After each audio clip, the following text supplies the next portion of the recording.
Back to the kitchen where you belong. Ghetto trash. The words cracked through the glittering ballroom like glass shattering. Victoria Sterling's hand slammed a chocolate cake into Maya Washington's face, frosting exploding across her hair. Her navy dress ruined in front of 300 stunned guests. Phones rose instantly. Gasps filled the silence. Mia didn't flinch. She stood frozen, cake dripping down her cheek, eyes burning, not with tears, but with something colder. Calculation. In that single humiliating moment, power shifted. The Heiress thought she had crushed her, but she had no idea who she had just challenged. And as the live stream count climbed by the second, the world was about to find out. Backhand index pointing right. Don't miss what comes next. Hit subscribe to Real Life Stories New and stay until the very end. The ballroom held its breath. Frosting dripped from Mia's chin onto polished marble, but she refused to move. The chandelier light caught the glimmer of her ruined navy dress as 300 eyes fixed on her. Phones hovered in the air like weapons, each one recording, each one waiting for the next move. Victoria stood tall, her jeweled bracelets flashing as she laughed into the microphone. "Everyone, this is what happens when gate crashers try to sneak into our world," she announced, her voice sharp and cruel. "Look at her covered in cake, pretending to belong here." The crowd rippled with uneasy laughter. Some guests smirked, others shifted uncomfortably, but no one dared intervene. Maya slowly raised her head. Her gaze met the lens of Sterling's official live stream camera. The operator zoomed in, capturing the calm steel in her eyes. She spoke just loud enough for the microphone to catch her words. "Ma'am, I understand there's been a misunderstanding." The tone was polite, professional, but it carried a weight that silenced even the whispers at the back of the hall.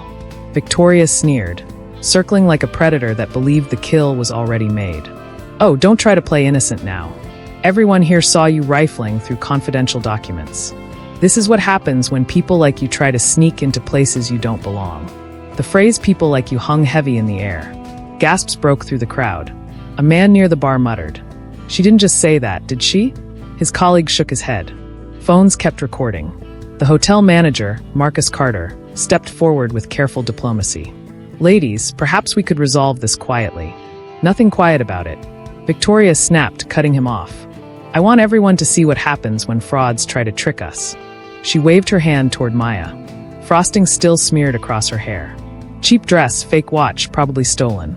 Maya inhaled slowly, tasting the sugar and bitterness in the air. Her hand tightened on her briefcase. She bent to collect the papers scattered across the floor. But Victoria's heel came down hard on her fingers. "Don't touch those," Victoria hissed loud enough for the microphone. "Security will handle your fake documents." A murmur spread across the crowd. Some guests pulled back, uneasy now that cruelty was undeniable. Others leaned closer, hungry for the unfolding drama. Maya winced but didn't cry out. Instead, she looked up at Victoria with a steadiness that unsettled her.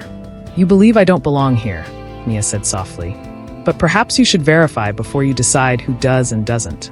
She reached into her purse and handed Marcus Carter a business card. He read it and his face went pale. "Dr. Maya Washington, Senior Vice President, Microsoft Azure." The ballroom shifted. Whispers rose, sharp and frantic. "Did he say Microsoft Senior VP? That can't be right." Victoria snatched the card from his hand, cackling. "This the worst fake I've ever seen. Microsoft executives don't look like her." Gasps cut through the air. The cruelty of her words echoed louder than the music that had stopped playing. Phones streamed it all. Tens of thousands of viewers watching the humiliation unfold in real time. Maya reached for her cracked phone, still working despite the scuff marks from Victoria's heel. She tapped the screen and held it up to the projector. Her credentials filled the ballroom screens. Microsoft Executive Portal, her photo, her title, her authority. The reaction was instant. The room erupted with gasps, shouts, and disbelief. The live stream count spiked past 100,000. Comments scrolled across Sterling's Instagram feed faster than anyone could read them. Victoria's face drained of color, but she fought to regain her dominance. "That's fake. She's an actress. You all saw her. She's covered in cake."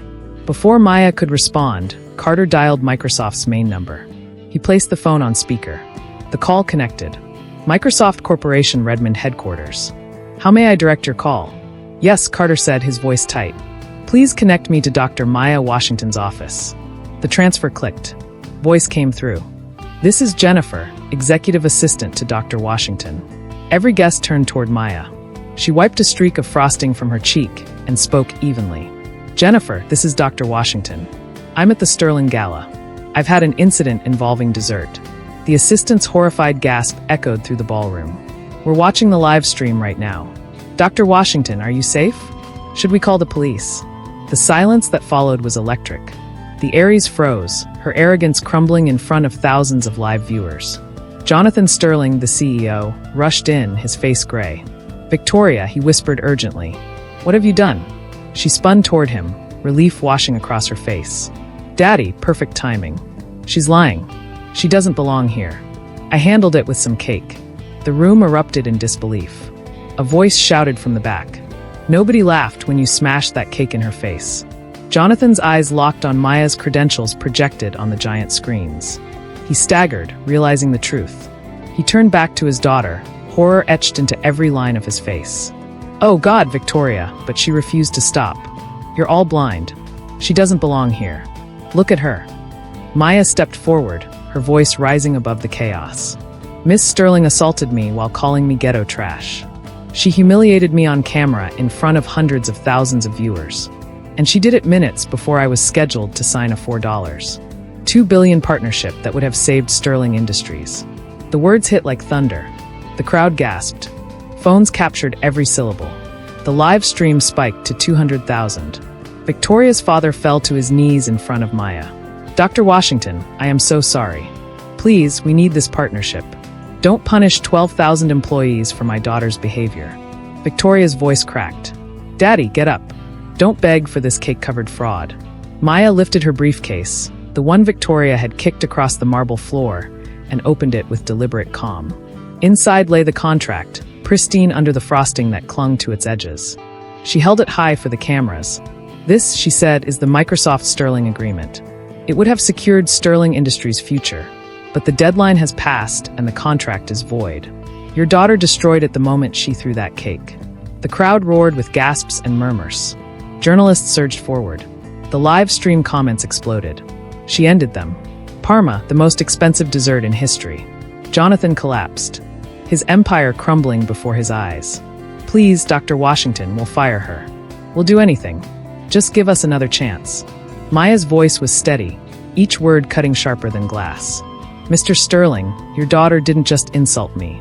She insulted every person who has ever been told they don't belong.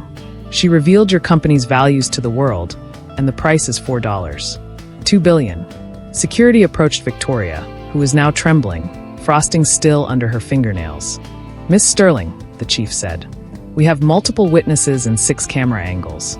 You assaulted a guest. You're under arrest." "No, this is insane.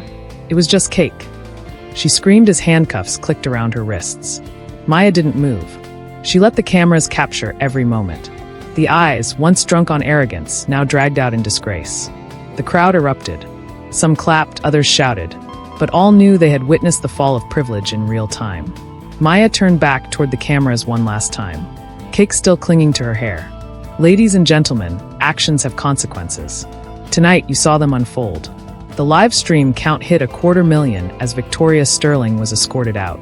Her empire shattered, her privilege stripped away, and the world leaned closer, desperate to know what would Maya Washington do next. When the ballroom finally emptied, Mia walked alone through the quiet corridor, her heels clicking softly against the marble, the weight of the night pressed on her shoulders. Yet beneath the exhaustion, there was clarity.